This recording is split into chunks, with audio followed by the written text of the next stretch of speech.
There's a strange truth about English archers that history books prefer to soften. Every arrow they released was a quiet promise that their own bodies would fail long before old age ever could. No child dreamed of becoming an archer. No boy woke up thinking of glory. What they smelled every morning wasn't honor, but wet wood, sour sweat, and the metallic tang of blood dried onto a bowstring that had cut their fingers raw the day before. They trained anyway. They trained until shoulders bulged like gnarled tree knots, until fingers hardened into fat little calloused stones, until their spine dipped to one side as if the bow had slowly bent the man to match its own curve. And still they drew, still they pulled, still they released. Because on a medieval battlefield, an arrow didn't just punch through armor. It punched through whatever fragile idea an archer had about leaving the field whole. So come with me, back to a place where the bow wasn't a weapon, but a wooden sentence delivered in slow motion on the very men who depended on it. Before an English longbow ever killed a knight, it killed the body of the boy learning to wield it. Training began around age 7, not with real arrows, but with a simple command. Pull, again, again, again. Every day. In mud, in rain, in winter wind sharp enough to peel skin. Their bones weren't ready, and that was exactly the point. A young body could be reshaped. It could be twisted, hardened, stretched, and broken into the shape the army needed. Archaeologists today can identify an archer's skeleton instantly. The right shoulder sits much higher. The lower spine curves in a permanent C shape. The fingers of the drawing hand have thick rings of bone growth. The chest is pulled slightly sideways from decades of asymmetrical strain. These weren't athletes, they were children carved into weapons. By 15, many of them lost the ability to fully straighten their right arm. By 20, many couldn't sleep without a burning pain under the shoulder blade. The kind of pain that feels like a knife that someone forgot to remove. But the kingdom needed arrows, and arrows required archers, so the training continued. Pain wasn't a side effect, it was the curriculum. The English longbow weighed almost nothing, but demanded everything. A modern competition bow uses maybe 30 and 40 pounds of force. A war bow, try 120 to 180 pounds. Pulling that is like trying to drag a stuck car door open while someone shoves your shoulder backward. Every shot pulled muscles to their limit. Every shot grated bone against bone. Every shot widened tiny fractures in the elbow that never really healed. The bowstring itself was a cruel tutor. Made of hemp or linen, waxed and stretched, it didn't caress the fingers. It tore them. Archers wrapped their fingertips with scraps of leather, but leather stiffened when wet and crumbled when cold.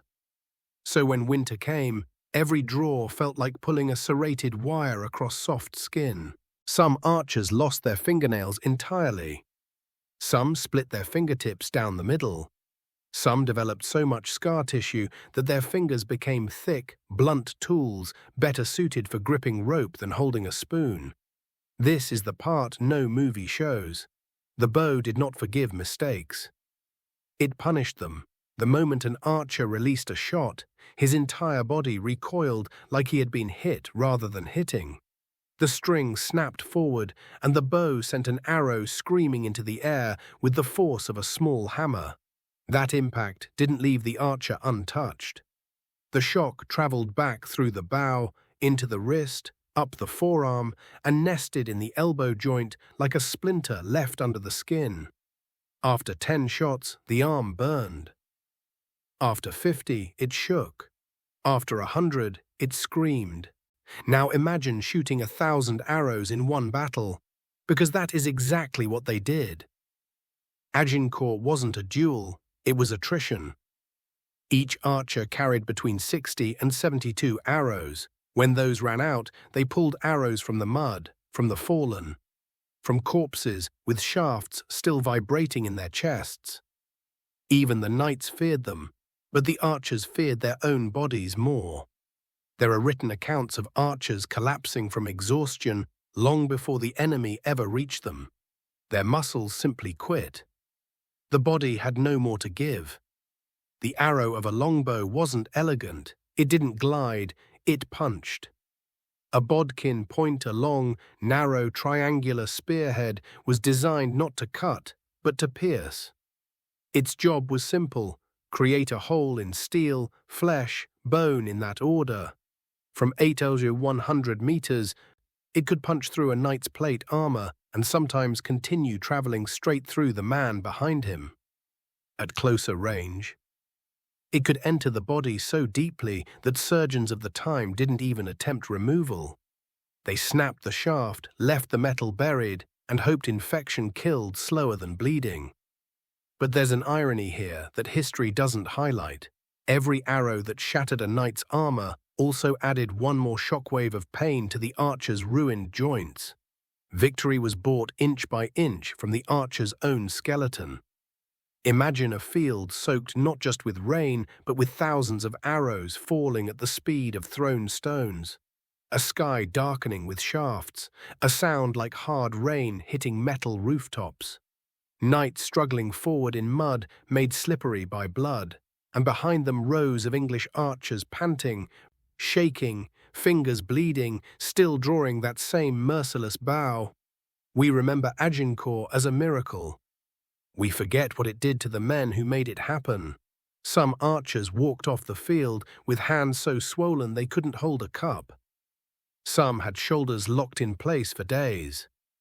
Some left the battlefield alive, but unable to ever work a plough again because their bodies had been bent too far for too long. And the cruelest truth: most archers were commoners. When the war ended, they limped back to villages that barely remembered their names. The bow that had won kingdoms left them with nothing but crooked bones and a lifetime of pain. In the end, the longbow was brutally honest. It demanded strength that no human body was meant to sustain.